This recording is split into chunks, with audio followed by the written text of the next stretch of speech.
Cha Igbo kwenu. Cham Igbo kwenu. Mụọnụ, zụọnụ, rienụ, ṅụọnụ, bienụ ma tozuonụ. Ndị be anyị, ekene m unu. Kedu ka unu mere? Kedu ka ekesi anyanwụ? Ama m na ọ na-agakwa. Kedu ka o si dịrị gị tata? Otu ọbụla o si wee dịrị gị, nwee olileanya, maka na agụụ nwere nchekwube anaghị egbu egbu. Ndị be anyị, ọ baghị ụlọ m nwee ịkọwa bụ onye mbụ, maka na unu amarugo tupu kịta na abụ m nwaokoro anụnwa asụsụ Igbo na-amasị, nwaokoro anụnwa na-akụzi asụsụ Igbo iji wee gba mbọ fụ na akwalitere Igbo. Maka na Igbo anyị na-achọ ịnyụ pịa ka ọkụ, mana Chukwu ekwekwana. Ewu anụnwa dị ojii anyị ga-agbakwanụ mbọ ka anyị chụwa ya mgbe chi dị, maka na chi jie ọ ga-enyekwa nsogbu ijide. Ọ bụrụ na agbaghị ụzọ were mgba, ọ naghị echi. Ndị be anyị, oge erugo mgbe anyị ga-akwalite asụsụ anyị ya bụ asụsụ Igbo. Ọmarịcha asụsụ anụnwa bụ asụsụ ochie, asụsụ kara aka, asụsụ dike, asụsụ ndị dị mkpa. Asụsụ Igbo bụ asụsụ miri emi, asụsụ rọrọ arụ. Ọ ga-abụ asụsụ ọ ga-abụ ị na-asụ ya, nghọta dị na ya abụrụ imirikiti, nghọta dị na ya abụrụ nsị ọbọgwụ. Asụsụ Igbo bụ asụsụ miri emi, asụsụ mara mma, asụsụ dị ụtọ. Ka ezikwanụ ka anyị ga-eji wee nọ na-arahụ ụra asụsụ anyị achọọ ịnyụ? Kedu ka okenye ga-eji wee nọ n'ụlọ enwe amụọ n'ogbere? Ọ dịkwanụ mma? Ọ dịghọ mma? Egbuo dike na ọgụ ụlọ, ka ekwana onye ga-anụ ọgụ iro. Tata bụ gboo. Mmiri ruru eru ekwesị ime onye bịa dị nso. Otego ebidoro na-ama ọkwa gbasara onyonyo asụsụ Igbo na-achọ ịnyụ. Ndị be anyị ama nọ na ime osimiri ncha achọ ịba anyị anya. Anyị ga-agba mbọ kwalite asụsụ anyị bụ asụsụ Igbo, maka na enweghị asụsụ dị mma dịka asụsụ Igbo. Asụsụ anyị bụ ọkpọkọpị. Asụsụ anyị bụ asụsụ dị egwu, asụsụ dị omimi, ma nwee nghọta dị iche iche. Ọ bụrụ na ị ma asụ Igbo, na-asụ Igbo ghere eghe, Igbo na-adaghị gengem n'ọnụ, Igbo na-agaghị aga n'ọnụ, na-asụ Igbo gị na-ada gbowayem, ị bịazie marụ ka esi atinye akpa ala okwu n'ilu dị iche iche n'okwu Igbo gị, dịka m si wee tinye n'okwu a m na-ekwu. Ị mara na ibugoro ọkpọkọpị n'Igbo, n'Igbo aka ochie. Ọ dị mma ka onye ọbụla bụ onye a mụrụ n'ala Igbo, onye ọbụla nwe ọbara Igbo n'ahụ ya, ka ọ mara asụ Igbo. Ma ị nọ n'ala Igbo, ma ị nọ na Naịjirịa, ma ị nọ n'Afrịka, ma ị nọ na mba ofesi, ebe dị iche iche ị nọ, ị kwesịrị ịgba mbọ na-amụta Igbo. Ekene dịrị Chukwu maka akụrụngwa nka nke ewepụtara eji enwe mmụta.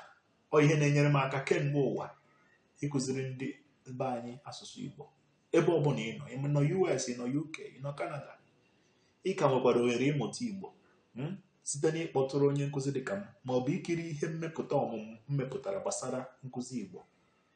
If you can give me 2 or 3 minutes, I'm going to introduce you to a very special learning resource we developed not too long ago to help you to master Igbo language, to help you to become an expert in speaking, reading, writing, and listening skills of Igbo language.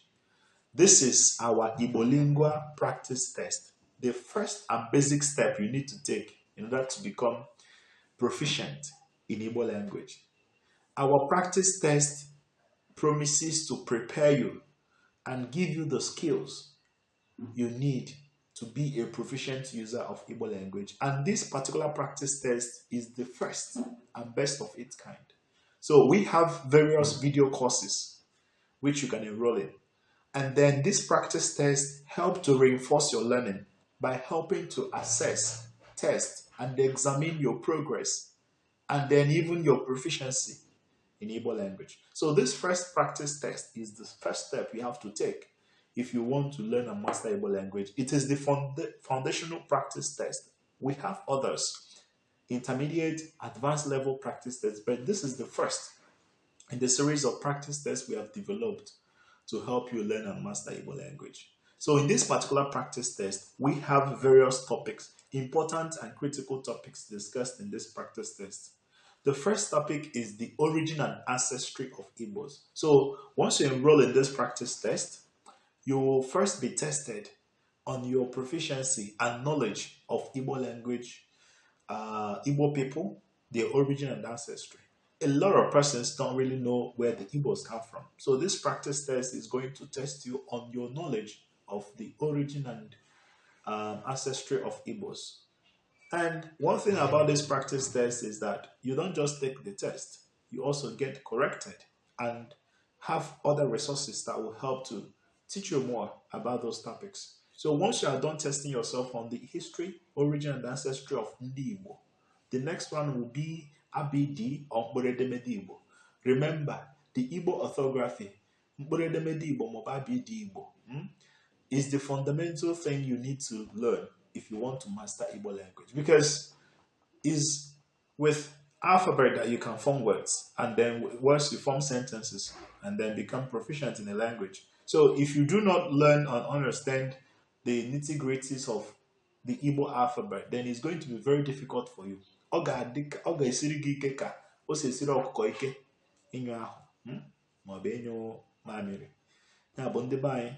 Take this test. The second one, which is the next one will be on Igbo tone markings. Remember, Igbo language is a tonal language, which means that a single word can mean different things depending on how you pronounce it. For example, look at this word, a-we-a. A-we-a. We have aqua, aqua, aqua, aqua. So you can see a word with the same spelling but different meanings and pronunciations. So the pronunciation of a word is what really gives it its meaning. Okay, so the tone matters. The third test you take is on tone markings. Let me give you more examples of various Igbo words that can be distinguished by the akara ụda ma ọ bụ ụda olu dị n'elu ha. Look at egbe na egbe. Okay, eze and eze, ike and ike. So that is it. Igbo is a tonal language. The earlier you start learning about the differences between words, okay, and the similarities based on the tones, the better for you. That's a very critical step you need to take in order to master Igbo language. And then the next topic in this practice test is on the functions of na. Na, N-A or Ni-A is a very important word in Igbo language, a two-letter word that is very important in Igbo language. Now, most of you are aware that N-A is a conjunction. That is, Ekene na Ebuka, Mesoma na Chiamaka. So you use na to join phrases, clauses, words, lists. Okay, but na functions more than being a conjunction. So we have na as an auxiliary verb. We have na as a preposition. We have na, okay, as a modifier. So as a preposition, as a conjunction, as an auxiliary verb, and as a verb root. So na performs various functions. So this particular practice test is a very comprehensive practice test. The first step you need to take. If I have taught you Igbo language on live classes, one-on-one classes, if you have been watching my videos on TikTok and YouTube, if you have bought our books, our reading material, if you have gone through our reading materials, if you have bought our guidebooks online, if you have taken courses from me, classes from me, and then if you have followed us on social media, you must have heard me mention any of these topics. I must have taught you. In fact, I begin my classes with the ABD Igbo, so that you know the sounds of those letters and how to use them to form words. So this is a very good opportunity for you to test your proficiency. All this while that you have been learning Igbo language, you may think you have gone far. This practice test is what will really determine how much you know in Igbo language. And it's not just a way of testing yourself. It's also an opportunity to learn. Because to every question, we have various options, distinct options. Then you choose the right one. So when you choose the wrong one, you'll be notified. When you choose the right one, you'll be notified. So once you answer a particular question, you are going to see the corrections. So as you are testing yourself, you're also learning a detailed explanation of that particular topic or that particular answer, and then links to other resources and content that will help you to learn and revise that particular topic. So this practice test is much more like a course. just that it's not a video course. It's a text-based practice test that will help to boost your proficiency of Igbo language. So you're not just testing how much you know, you're also seizing this opportunity to know more about Igbo language. Ụmụnne m, ka anyị gbanụ mbọ kwalite asụsụ Igbo. Asụsụ Igbo amaka. Onye kpọọ ụbọ ya mkpọkọrọ, ụmụaka ewere ekpo ahịhịa. Agwọ eme ihe o ji bụrụ agwọ, ewere ewe kee nkwu. Enwere ka mbe na-adị, onwe ike wee na-aza Ogbuefi.